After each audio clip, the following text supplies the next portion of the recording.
Hello friends, welcome to the Annex Shul Growth Through Torah Moment. This week's parsha is called Parshat Re'eh, which means to see, and begins with the following words. Re'eh anochi noten lifnechem hayom bracha uklala. See, I present before you today a blessing and a curse. The blessing that you shall listen to the commandments of Hashem your God that I command you today, and the curse, if you do not listen to the commandments of Hashem your God and you stray from the path that I command you today to follow gods of others that you did not know.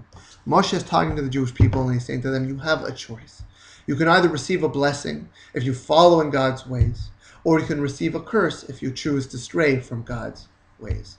And the rabbis pose two questions on this verse. The first one is, what is this idea of re'eh, of seeing the blessings and the curse? And why do they have to be placed in front of the people? What is this idea of this visual sensory experience that they are having? The second question is, why is it that the word re'eh, to see, is in the singular tense, while the rest of the pasuk, the rest of the verse, is actually in the plural form?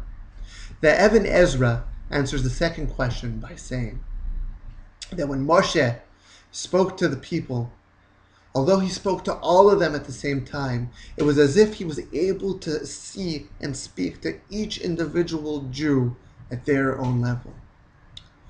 The Hasidic master, Elimelech of Lezhansk, in his book Noam Elimelech, brings this to a whole other level. And he says that the word echad in Hebrew, which means one, so an individual, an echad, has the same numerical value, the same gematria as the word ahava, which means love. Every word in the Hebrew language every letter in the Hebrew language has numerical value.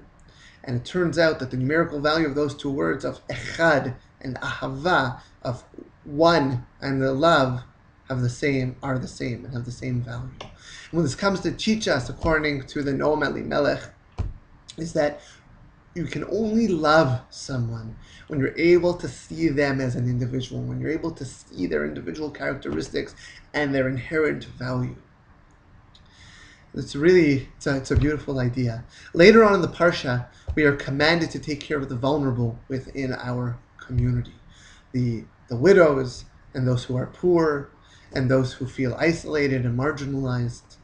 And I think when we take these two concepts, the beginning of the Parsha, the commandment to see, together with the commandment to take care of those who are vulnerable within our community, what we end up having is this wonderful and probably the most important concept in this Parsha, which is the need to actually re'eh, to look around us, to be aware of our surroundings, and to see those who are suffering, and to see those who are suffering not just as a collective, as those marginalized people who are having a hard time, but rather to see each one of those people as individuals, and to try to understand their own need and their own suffering as individuals.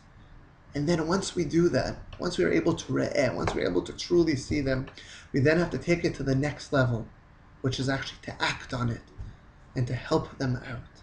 I think that is the core mitzvah and the core idea of this parsha. We have to re'eh, we have to see. So friends, this week, open up your eyes, continue to see the people around you, and do everything that you can to help them. Have a wonderful week. Shavua Tov.